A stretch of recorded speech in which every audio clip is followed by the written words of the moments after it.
Hello and welcome to our 6th episode of the Statement Podcast with me, Paul Odhiambo. Now, the beauty pageant sector in Kenya is gradually growing and rewarding many young men and women with careers. Like any other industry, it shares an equal measure of good and bad press.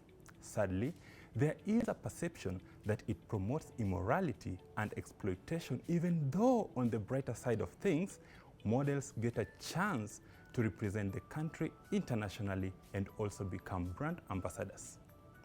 With me today is Isendi. She is the 2022 Miss International Kenya. She started modeling in 2015 and has a good understanding of the career. Cindy will help us separate wheat from the chaff. Thank you so much for joining us. Thank you, Paul. I'm happy to be here. How are you doing? Fine, thank you. How are you doing today? I'm good. Great. Everything okay? Yeah. Awesome.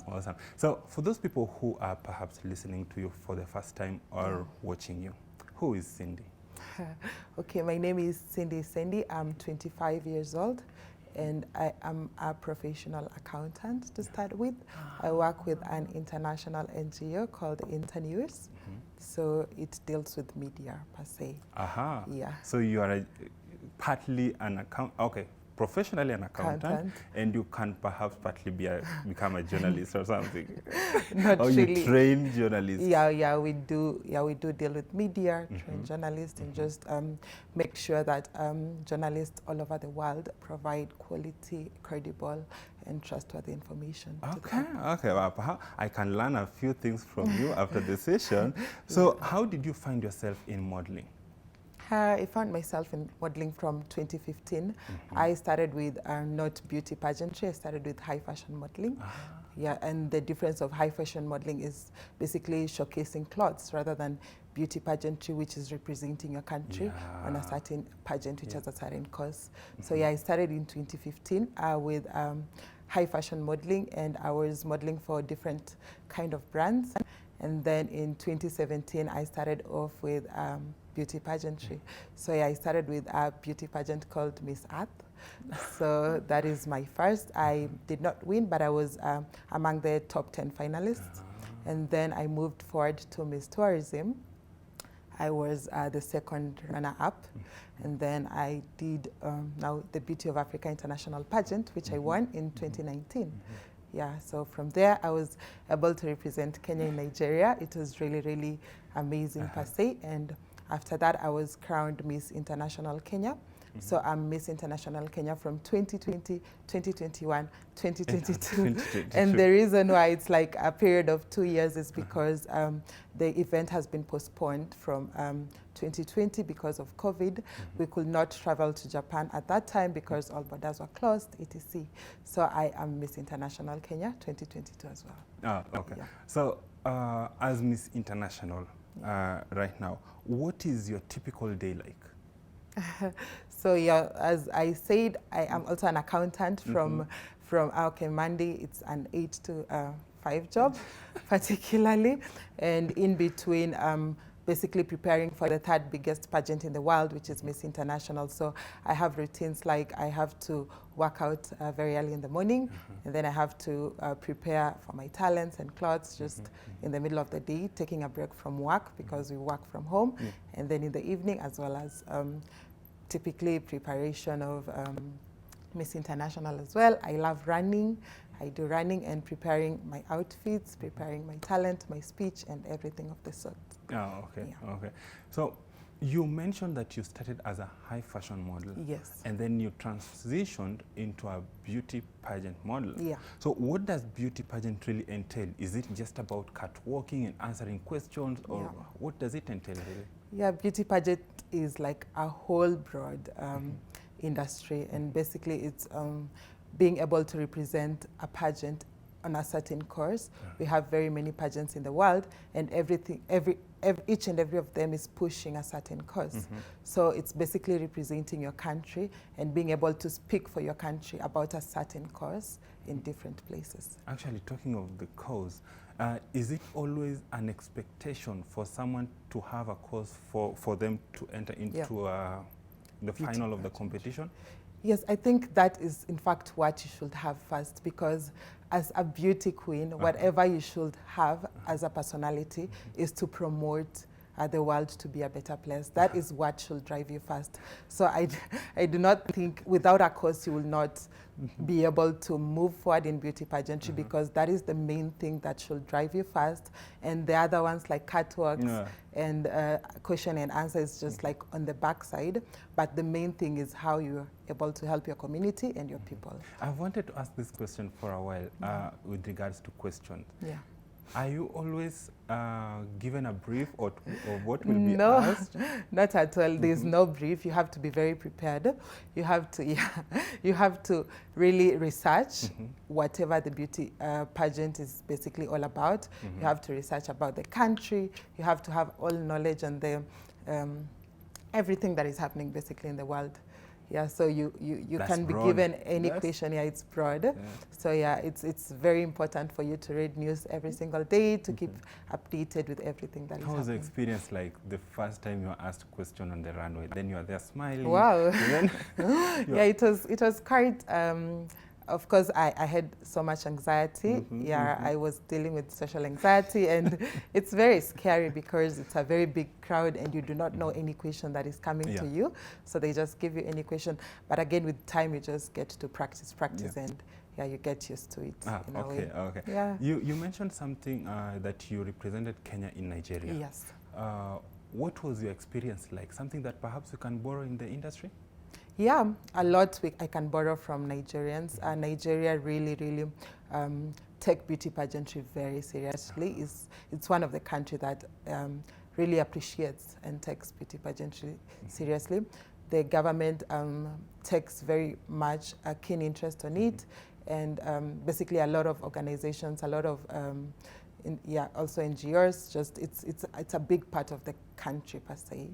Yeah, so I'd say I'd borrow a lot from it. They have, they do it very properly, just because in the beauty pageantry we call the powerhouses countries to be Indian countries. Yeah. So I would say Nigeria is up to their standards. You've talked about NGOs, you've talked about government. Yeah. So with reference to our country now, is there enough being done perhaps to support the beauty queens representing the country outside in terms of government input and something like that? I'd say they're quite trying and growing rapidly, but but not really, because a lot of people are not conversant with it. It's still growing as much as we have started beauty pageantry in 1990s, but a lot of people are still not conversant with it. Yeah, a lot of people still have questions about what it is, and why is it like there's miss this. So a lot of people are still not very conversant with it. We do not have enough sponsors to even support beauty pageant, because like per se we have 5 beauty pageants in which are major. They call them the major 5 beauty pageants, and I think like last year Kenya only sent one Kenyan out of the whole 5 beauty pageants, which I would say we have so much to offer in beauty pageantry. So it will be better if we are able to send at least more beauty queens away. Which are the 5? So there's Miss World, Miss Universe, Miss International, Miss Earth, and Miss Tourism. So this year, do we have any representation that you know of international currently? So not really. Miss Universe has not happened yet. Miss World, our former queen, represented us so well. Sharon, she did it so well. So, but we've not done another Miss World, so we are yet to do. And then Miss International, I'm representing it, and Miss Earth, no one. As far as I know, no one has been delegated yet, and as well as Miss Tourism, as well as Miss Supranational. So we do not have representatives yet. Perhaps when that happens, we will bring them here so that you can just give us the experience. With your experience as a model, and you have talked about how government is supporting in different countries and not in Kenya, what is it that can be done? What is it that can be done so that we get the support? Because you're talking about sponsorship, you're talking about government input, you're talking about all that. So what is it, or maybe is it just that the sector doesn't show return of investment? What is it that can be done?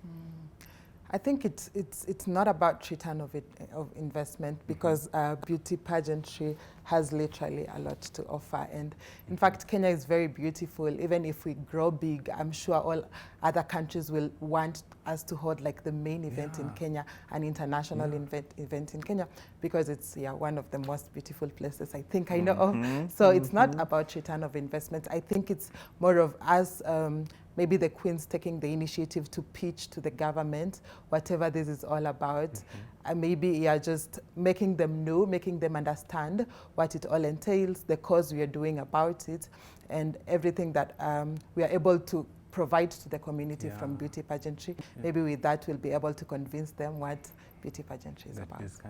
Actually, there's a question that a lot of people want to hear your response to.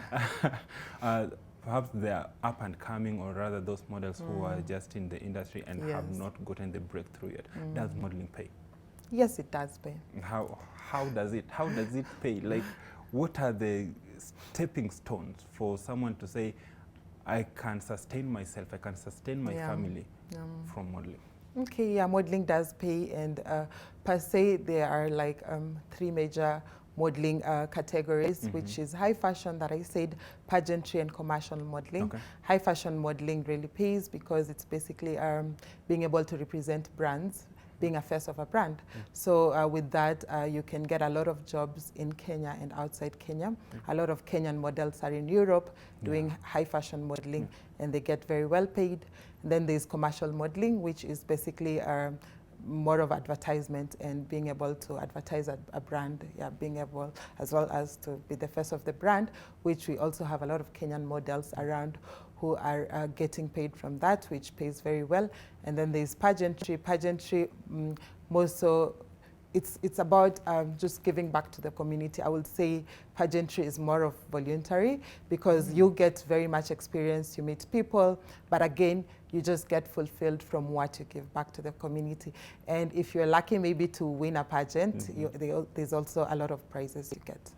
So pageantry, in other words, does not have a specific form of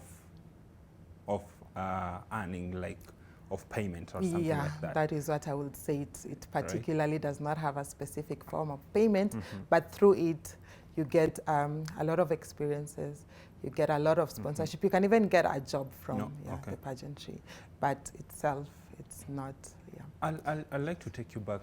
You mentioned like as a beauty queen, you need to have a cause. Yeah. As Miss International, do you have a project that is running, or what was your cause, or what is your cause rather? Yes, I do have a project that is running, and my course is in education. I really value education, and basically promoting education and skills development to the younger community that do not have the access to that. And basically I've partnered with a school called Glad Kids Center. It's a school that it's from grade 1 to grade 8, and per se we also help those who finished grade 8, particularly to teach them, to provide education to them, books and everything, because it takes our children that are less privileged and do not have any access to education. So it's basically just promotes every child that wants to learn and cannot learn. So that is where my course is. I've worked with them for around 5 years now, and I teach them. I do a fundraiser basically for food from time to time, at least 3 times, 4 times a year, to keep them running for the whole time, and also provide basic needs like food, like clothes, and like uniform per se, and books. So this year, have you done any? Yes, I've done a lot with them. I've been there. I go there from time to time. I strive to go at least every month. So I go there from time to time. Perhaps we can collaborate. Yes, one of these days, we'll go and visit. And it's a very beautiful place. It's good to put a smile on kids' face. Exactly, I'm assuring you, really, really enjoy. They're very vibrant, very happy kids, and every time we go there, we play, we have fun. It's just like the most amazing times. We will organize that. Yes, sure. People correlate modeling sector to immorality. You know, from your experience, how does someone navigate that? Okay. I would say modeling is not linked to immorality in any way. There can be a bad circumstance which you get someone without ethics who's in the modeling industry, which happens in every job sector per se, not particularly modeling, but modeling is not linked to immorality.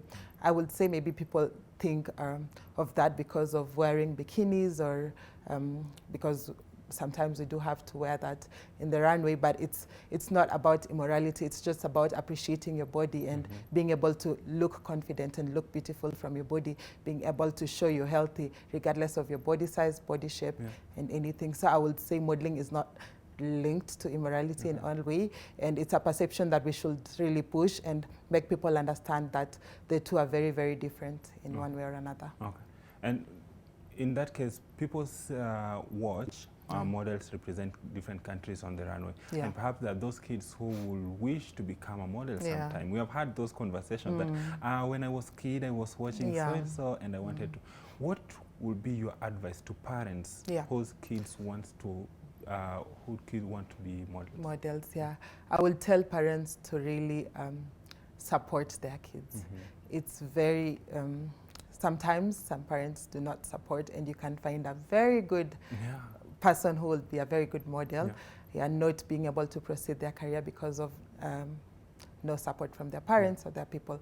So I will say parents should really support their kids, because modeling is something that will enlighten your child's brain. Modeling is something that will expose your child to be able to help the community, to be able to know what is good to do and what is bad to do. It teaches you a lot of things. It teaches you different cultures because you meet with different people.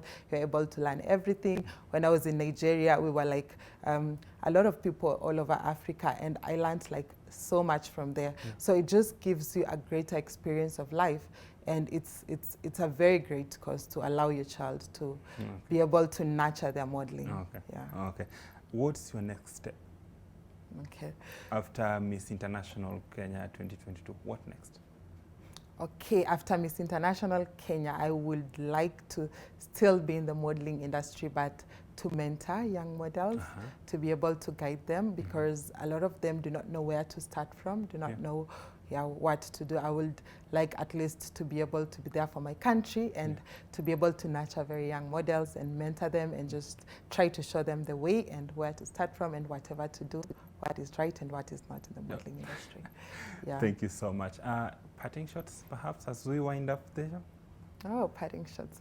Oh, thank you so much. I'm so happy about this conversation. At least from here, maybe it will make people be able to understand modeling more, beauty pageantry per se, and to understand it's there for a good cause. And how we need support from our country, and we need the country to support us per se, from voting process, from social media, because they need even in beauty pageantry, we have like a voting competition and even social media, Instagram likes per se. So I just want people to be able to understand what modeling is and to support us whenever we are going to represent our countries. Awesome. This is where we end our today's discussion. Thank you so much, Cindy. Thank you. For making time and honoring our invitation. Thanks so much. A big thank you to Marvin Lukulu and the entire production team that made this episode a success. My name is Paul Odhiambo, and this is The Statement.